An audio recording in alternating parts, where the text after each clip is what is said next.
Boss, pa-vulcanize. Magkano? 50 lang, boss. Ba't ang mahal? Sa iba, 30 lang. Dapat, boss, dun mo dinala. Andito malapit.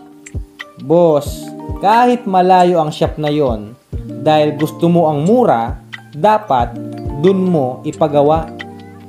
Dito kasi sa shop ni boss, sabi niya, wag daw gawin ang mga barat na customer. Isa pa, kaya mahal ang singil namin kasi barangay to BIR ang permit namin. Idagdag mo pa ang tubig, kuryente, upa at pagkain.